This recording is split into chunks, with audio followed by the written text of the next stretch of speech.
Hello everyone, welcome to another edition of Real Talk on 92.5 WLSD The Vault on Friday, February 14th, 2025. And I'm not sure if you will remember this exact music, but this is from a movie called 12 Monkeys. And this is the movie that we're going to be diving in tonight. Before we get into that, please go to all the social media pages. That's the Facebook, Spotify, YouTube, Instagram, and TikTok, The Other People's Show. And it's going to be a lot of fun. We've started a Patreon as well. So there's going to be some unreleased or Patreon-only shows, unreleased clips, some things that aren't generally released to the public, or there's going to be shows that are going to be posted on there earlier, so you will have early access to all that. Just go to the patreon.com/theotherpeopleshow. But tonight we're going to be diving into the 1996 Bruce Willis, Brad Pitt, Madeleine Stowe movie, 12 Monkeys. In a future world devastated by disease, a convict sent back in time to gather information about the man-made virus that wiped out most of human population on the planet. So this is basically about kind of a sci-fi time-traveling film in a way. Now this was directed by Terry Gilliam, and he is most associated with the Monty Python series. He was the director of Monty Python and the Holy Grail, The Fisher King with Robin Williams, and Fear and Loathing in Las Vegas with Benicio del Toro and Johnny Depp. And this was a film that he did not write, but he wanted to be a part of this movie. And I think the movie and everyone involved in the movie thanked him, as they should have, because this is a very different kind of movie than Bruce Willis was used to being in at that time. And we'll get into that a little bit during the show as well. But you've got Bruce Willis as James Cole. You've got Madeleine Stowe as Catherine Riley. Brad Pitt as Jeffrey Goins. And Christopher Plummer as Dr. Leland Goins, which is Jeffrey's dad in the film. You've also got another actor. His name just went out of my mind. He's often sleazy in films, and I don't want to say he was sleazy in this movie, but he made you want to punch him in the face, which I was actually told earlier today. I wish I could punch you in the face. So me and that character, I guess, had a lot in common. And this was a film that, the budget was, considering the talent involved at the time, you would imagine that the budget would be a little bit higher. Not that it was a low budget, but this was a film that was... They were very unsure if this was going to be a movie that would reach a mass audience, because it's a little bit darker in tone. It's a different kind of role than what Bruce Willis was used to being in at the time as well. And this was, you have to think of this was before really Brad Pitt really broke out into his own, if you think about it. Because this was 1996 is when it was released. It came out it was filmed in 1995. And around 1995 is when Brad Pitt was first starting to be really, really recognized, like his breakthrough, I guess you could say. And this was one of the movies that kind of broke him through, because he was nominated for a Best Supporting Actor trophy for this movie, for this role. And I don't know if a lot of people outside the cinema world really realized that this was, early on it was his breakthrough. 94 through 98 was probably when you could say his breakthrough really, really occurred.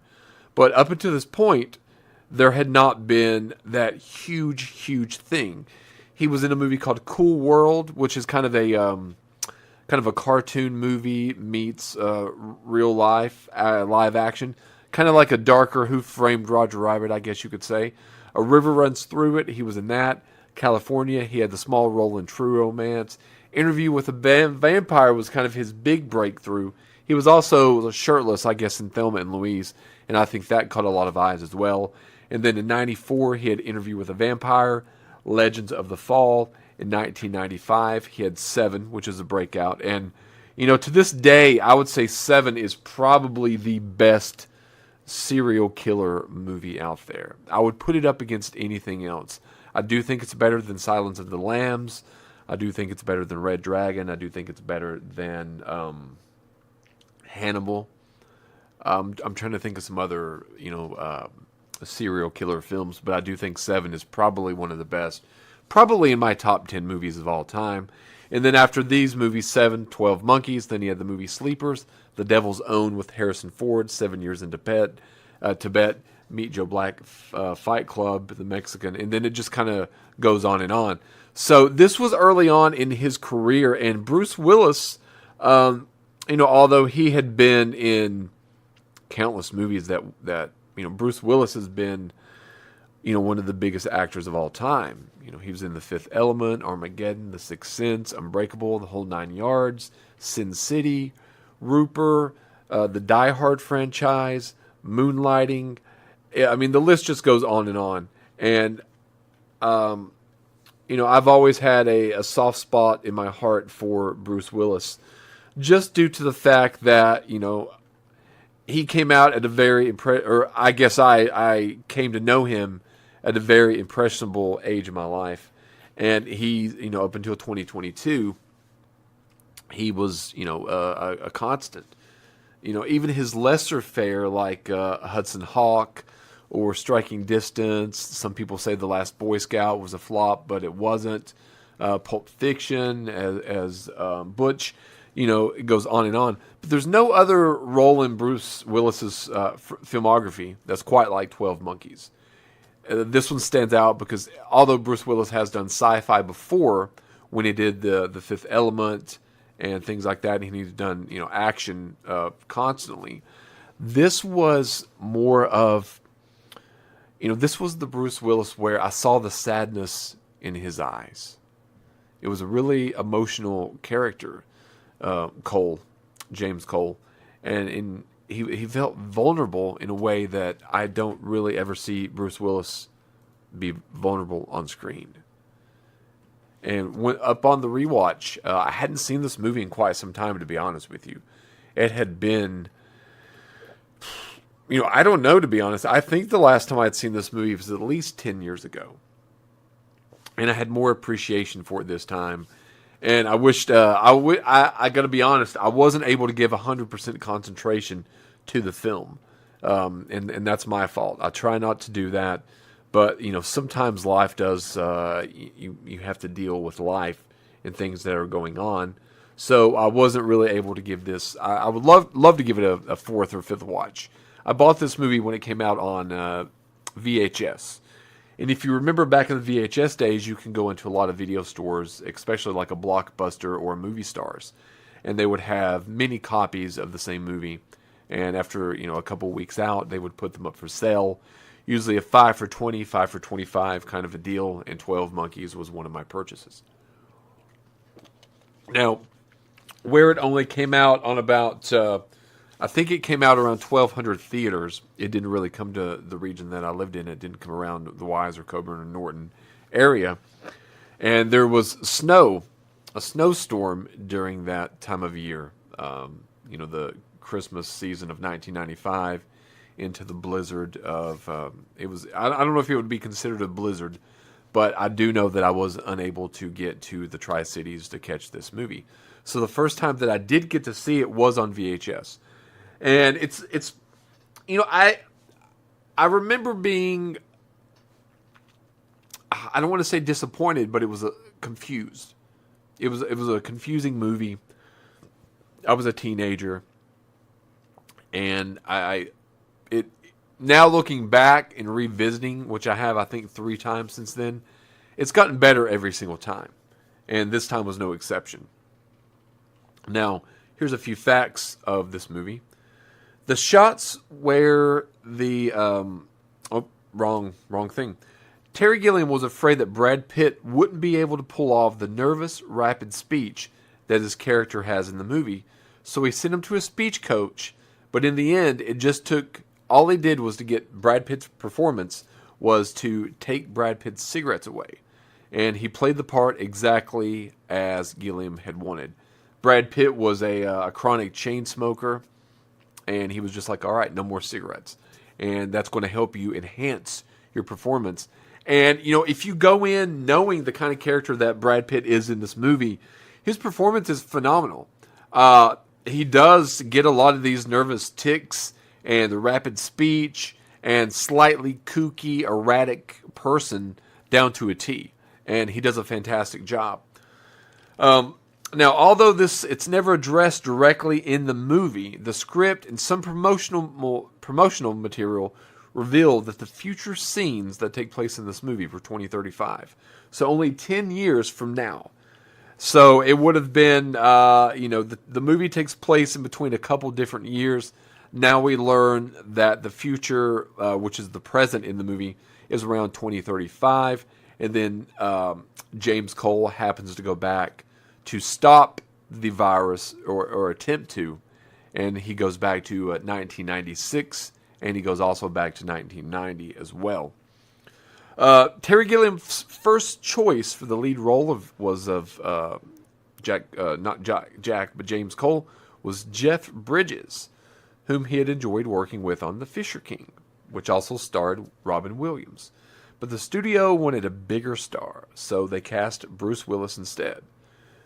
Bruce Willis had originally auditioned for The Fisher King, but that movie went to Jeff Bridges. So that was kind of a flip-flop of movies, and this also, if you remember, when we discussed Die Hard, that the same kind of thing happened. Well, we discussed Lethal Weapon, and the same thing happened with Mel Gibson with Die Hard and Bruce Willis with Lethal Weapon. Originally, Bruce Willis was going for the part Martin Riggs in Lethal Weapon, and Mel Gibson was going for the part in Die Hard. So, once again, those roles switched, and we all know how those turned out. Both movies, fantastic action movies that do stand the test of time. And this one does too. So Brad Pitt's character, he wears a hand-painted contact lens to achieve his cockeyed look in the film. There's something off-putting continuously every time that Jeffrey is on screen, and partly due to his mannerisms, his tics, his rapid fire, like we just said, his kind of off-putting, off-kilter behavior, and one of his eyes, and it's not a lazy-eyed, but it's kind of a cockeyed eye, and it's very pronounced, and you can see it and tell it immediately, and it does add to his character, but that was a hand-painted contact lens. And also in the asylum, when Bruce Willis is sitting at the little table talking to Jeffrey, he is writing with his left hand. Bruce is pretty strict about being a lefty with his directors, even golfing left-handed in Armageddon. So if you've noticed over the years, Bruce Willis, when he fires a gun, when he punches, when he leads with his left foot to punch, he's a left-handed dude. And I noticed this as well during the film. It's pronounced like it always is. So that's always very cool to see that. Even though I'm not left-handed, I can do a couple things left-handed, but not others. This had a budget of $29 million, and like I said earlier, this was kind of I don't want to say a low budget, but this was a mid-range budget for a Bruce Willis movie. Because you have to think Bruce Willis just had come off of doing Pulp Fiction, and that was a huge movie, especially considering that Bruce Willis had kind of had he'd had the resurrection with Pulp Fiction, but before Pulp Fiction he had several different movies that just didn't do very well at all, and those movies were Bonfire of the Vanities. He had, a lot of people thought Last Action Hero, not Last Action Hero, but the Last Boy Scout. They thought that was a disappointment. And I guess in relative to Die Hard's box office, and considering the talent that you had in the Last Boy Scout, it may have been considered a disappointment financially. It did turn a profit, but not as big as they had wanted. But the Last Boy Scout is a fantastic action comedy. and more of an action movie, but it's a really good movie, and I've probably seen that more times than any other Bruce Willis movie, to be honest. But right before this, he had Bonfire of the Vanities, Hudson Hawk, like I said, a lot of people said The Last Boy Scout, Striking Distance, Color of Night. So he was in North as the bunny, and there was. This kind of resurrected Bruce Willis again after Pulp Fiction. This gave him a chance to work with Terry Gilliam. This gave him a chance to work with a young Brad Pitt. And this gave him a chance to work in a genre that he had not really dipped his toes in up to this point. And this has been, 30 years ago at this point. But, back then, this was a very different Bruce Willis, and we never really got to see another Bruce Willis like featured in this movie. This movie was a hit movie, grossing $57.1 million in America and $184.1 worldwide. And the critics and audiences alike both seem to like it all across the board. 88% on Rotten Tomatoes, audience score of 88%, and an IMDb score of 8.0. So, the basic premise of this movie is that James Cole is this prisoner in 2035. And there's been a virus that's been released in the past, and it's killed off most of the population. I think there's 5 billion people that's been killed due to this virus. And they are selecting someone, and it seems that this has been something that they've been trying to do for a while, but they select James Cole to go back and try to retrieve any kind of life form that he can, or any information that he can about the army of the 12 monkeys, because they have a part of what's happened in the future. And the reason they select James is that he remembers things, and he has a fantastic memory, and that he's strong and solid, and he's going to be able to go back, because when you go back in time, it takes a lot out of you, and they state that a couple times in this movie as well. The problem is, when they send James Cole back the first time, they need to send him back to 1996. But they don't send him back there. They accidentally send him to 1990, and he meets, pretty much this doctor, Catherine Riley, I guess you could say, played by Madeline Stowe. And, at first, he's thrown, basically he's interviewed, what's going on, where did you get here? He has no social security number. He has no identification. Nothing at all, because he's not born yet. Now, some of the logic, the timeline, going back thinking about it, it might not match up completely, but I'm sure if I sat down really and studied, it might. So let's just throw that to a side. If anyone out there wants to correct me in the timeline and things like that, I do apologize as well. But when he's sent back, he's automatically thought to be crazy. He's thought to be a lunatic, and he's thrown in the loony bin, the mental ward, where he meets Jeffrey Goins, played by Brad Pitt. And you can tell right away that Jeffrey is, all these things, that Jeffrey is probably where he needs to be. And if you're listening to what James Cole says, then he's probably where he needs to be. But he does have some information about the future, and he's trying to help humanity, is basically what he's sent to do. He ends up going back to the present day, and then he tells them, you sent me back to the wrong time, James tells the scientists. So they do send him back to the year 1996. And that's kind of when, I don't want to go into every time that he comes back and forth, because it's a couple different times. And each time you feel worse and worse for this character, and that's what I'm going to talk about a lot tonight, is the way that you sympathize with James. Because James, it never says exactly that I can recall why James is in prison to begin with in the future. He's violent. I think there's a time where they talk about some of his crimes, violence being one of them. But you get a sense of loss. You get a sense of alienation, isolation, sadness in Bruce Willis's characterization of James Cole. And, you know, a lot of people don't think of Bruce Willis as, you know, they don't think of him as a bad actor, but I don't think they really think of what a command that he actually had when he wasn't doing the action thing. Because there's a lot of times in the sadness in the most vulnerable that I've ever seen him outside of his diagnosis now was his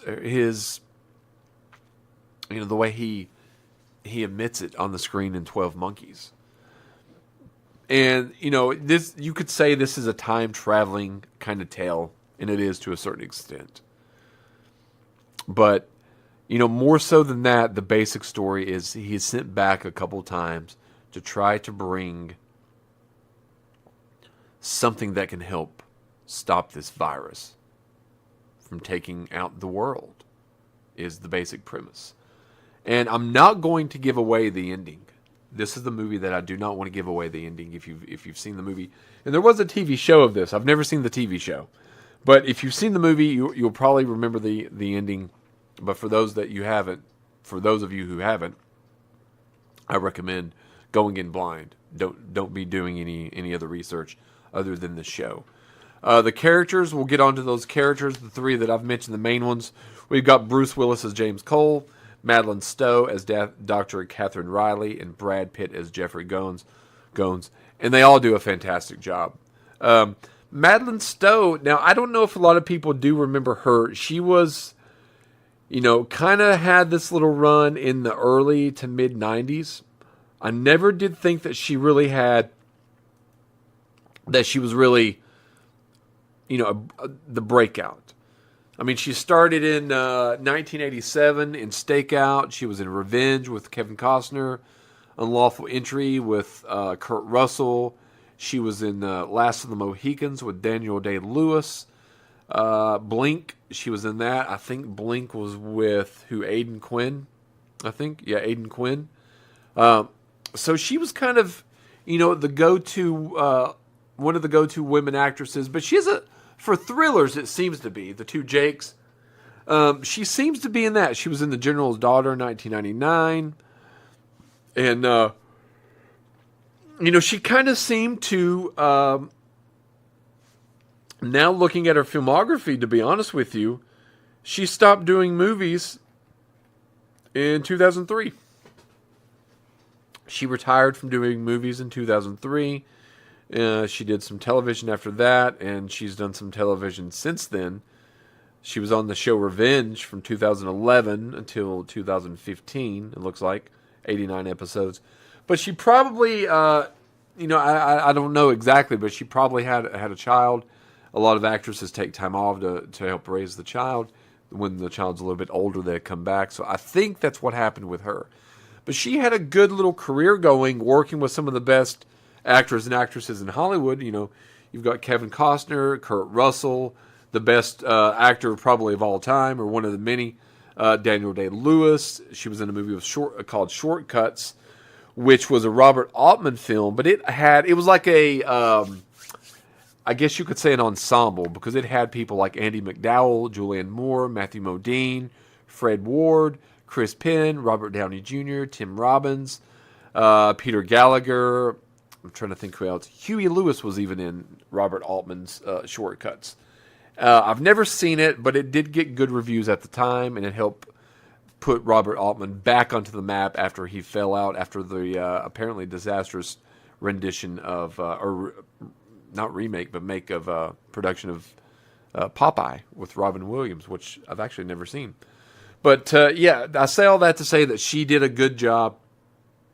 Brad Pitt, he was actually, like I said, nominated for an Academy Award for Best Supporting Actor, and he does a fantastic job. And Bruce Willis does a very heartfelt performance, which you wouldn't think that in a movie about going back in time to save the world, basically. But it's very low key. It's very low key, and it's not what you'd expect if you haven't seen it or even really heard of it before, because it kind of gets, I don't think it gets mentioned that much in the cinematic landscape. Favorite scene or least favorite scene? I don't want to say that there's a least favorite scene because I don't really have one. There was a couple uncomfortable scenes in the movie. I always feel uneasy in movies when people are put into mental institutions and being held against their will. Especially if it's characters that they're thought to be crazy, but they're not. There's a Dudley Moore movie called, I think it's called something Crazy People with Daryl Hannah. And I saw that as a young lad. And he goes in. And he's not really crazy. But that's a comedy movie. But anyway, that... Excuse me. That was, something that I didn't really expect when I first watched this, because I was used to seeing Bruce Willis in Die Hard, in The Last Boy Scout, Die Hard 2, Hudson Hawk. These were the movies that I had seen early on, Striking Distance, Pulp Fiction, and then here comes 12 Monkeys. That's completely different, and it's different not only in it. Where the Fifth Element, which he did a couple of years later, was a fun, action-packed, goofy, enjoyable, space romp. This has nothing to do with space. And this, other than traveling back in time, it is a time-traveling movie, but you don't get that from it exactly because there's so many other different facets to it. And there's a facet now, looking back that, 5 billion people were wiped out in the movie. And to see, they go to Philadelphia, they go to Baltimore, to see, how they portray the future is heartbreaking. Very Blade Runner-ish, in a sense. Not with the technology, but the barren landscape and it's not a bright outlook at all. But there is a least favorite scene, I guess you could say. He's sent back to gather things, and you see like he gathers a bug, a couple of other little things, and then he's in the room with Jeffrey, and Jeffrey's going on in this spiel about what his father does, I think, and then James Cole sees the spider running across the pillow. And I'm not really sure even now, while sitting here thinking back about that scene, I'm not really sure what the exact purpose of James Cole. He didn't really have anything to put the spider in, so he eats the spider. And I don't know if Bruce Willis actually did eat the real spider. I've not been able to confirm or deny that. I do know Nicolas Cage ate a cockroach in Vampire's Kiss. But I don't know if Bruce Willis ate the spider. But he does have a real spider in his hand. And I think that would have been one of the most difficult scenes for me to have filmed. That spider. That creepy spider. But that was a very uneasy scene. Him being restrained within the mental hospital is... that was hard to watch. And this is not an easy movie to watch. I watch a lot of movies that aren't easy. That doesn't make it not a good movie. It's a good movie. But it's just not always an easy movie to watch. And this is one of those kind of movies. One of my favorite scenes, I would say, is, there's a scene where he goes back in 1996. And he gets the doctor. He sees she's having a lecture. And he pretty much kidnaps her and takes her to, I think they go to Philadelphia is where they're going. And there's a scene where, she's very afraid because this is a guy who's beat up the orderlies in the past. She thinks he's delusional, thinking he's from the future, coming back, trying to stop this army of the 12 monkeys. So she thinks he's crazy, and he's kidnapped her. And has pretty much forced her. You're taking me to Philadelphia. I've got to find stuff there. And there's a part where, the windows roll down because you have to think where he's coming from the future in 2035. they live underground. I don't know if I've said that, but they're not out in the atmosphere. They're not living out in the world. They're living beneath the city because the virus has taken over that you can't go outside, which is really odd, after all the things that's happened the last couple of years. But there's a scene where James and the doctor are in the car and the windows roll down and he sticks his head out the window. And he's like, I just love smelling the air. And he's so happy. His head's out the window like a dog's head's out the window, just breathing in the air that he's not got to breathe in. He's never really experienced this since he was a kid. Now he's actually getting to breathe the air. And then he goes and she turns on the radio and he listens to some music that he likes and a song that he remembers. And that it's a very emotional moment. And you can see in James's sad face a little bit of life, a little bit of light. Because it does go from back and forth where James thinks, he's not crazy, to where later on he believes that he might actually be crazy. Because he doesn't know if any of this is happening. Because he's been, in the stays within the mental institution, they've sedated him time upon time again. So you really feel for him. And I did. And I know that you will too. The score of this movie, we listened to the theme. We started off the show with the theme of the movie. And I think it is a good theme. It's one that once you listen to it, it gets stuck in your head. And then you'll remember it right away, like years later.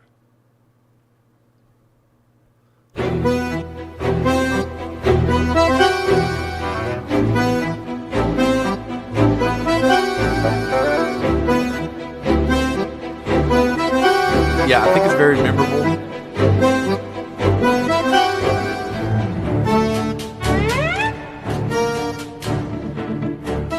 But there's something unsettling about it as well. And I think that's, kind of like this movie as well. It's kind of very unsettling, but you're very captivated with this and just can't take your eyes off.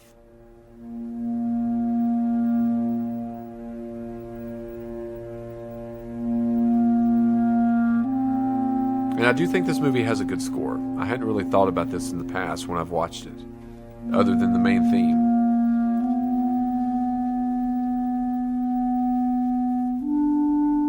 But it's very subtle and very haunting in a way.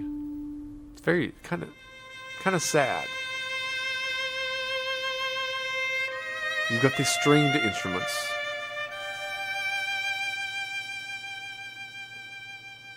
And there's another little facet to the movie as well, is that throughout the movie, James has these, he thinks they're dreams. When you watch the film, I'm not going to give it away tonight here, you will realize exactly what those dreams were and how they kind of fit back into how he became.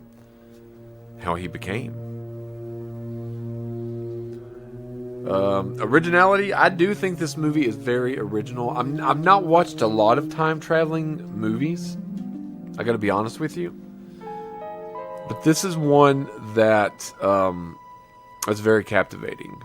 And I don't have it on VHS now. I had to rent it on a Fandango, but it was worth it. It was worth $4 watch rent. I might watch it again. But it did put me in a very somber mood. Because I get affected by movies a lot. And I'm in music and emotions and things. And that's part of the reason to watch them. But this is an entertaining movie, but it's not an easy one. You need to pay attention. And you need to absorb everything that's going on screen. The poster, I do like the poster pretty well. I had some people say that there's some complaints about the poster. The main complaint being really is that there's a red little 12 monkeys symbol in Bruce Willis's right eye. And if you don't know what it is, you might think, is this another Terminator movie with Bruce Willis. I don't know why they decided to put it in his eye like that, because it's kind of, but it's a cool poster because it's got Bruce Willis's face. It's mainly black and gray, and the right side of Bruce Willis's face has that little 12 monkeys, the red emblem in his eye. You can't see his left eye, and it kind of, transforms into Madeline Stowe's character, and then Brad Pitt's characters in the background. And it's all black and gray. And I do think it's very effective. And I do think it's very intriguing. I had a lot of people click on the story today. And I know they clicked on the story just because they were wondering, is this another Terminator film? No, it isn't. It's 12 Monkeys. Would I or would I not recommend this movie? I would say I do recommend this movie. This is a movie that will catch you off guard. It's not going to be for everyone. If you're wanting a fast-paced action movie, this is not the movie for you. This is more of a low-key. It's about 2 hours. I think it's 2 hours and 10 minutes long. I think 8 of those minutes are credits. So it's about 2 hours and 2 minutes. And this is a very subdued, emotional performance from the lead star, Bruce Willis. And it is something that, I know in the grand scheme of his life, no one really cares. And I'm sure that he has no idea about this now, sadly. But this is a movie that I would look back on if I were participating in this and be proud of the performance that he did. I think everyone does a fantastic job. It takes you in places you might not expect. It's the ending is different than you would probably expect. And I'm really surprised that this was released as a major motion picture release in 1996. December limited release, and then it came wide release in January of 96, so it was technically released in December of 1995. So that was our movie tonight on Real Talk 12 Monkeys. Please go to all the social media pages. That is the Facebook, Spotify, YouTube, Instagram, and TikTok, The Other People Show. We will, I'll check on the list, because these are coming from a list of you all, the audience and the fans. Thank you very much. And we're going to try to get to as many as you all suggest, as many movies as you all do suggest. So keep suggesting those. So stay tuned for another edition of The Other People Show in just a moment.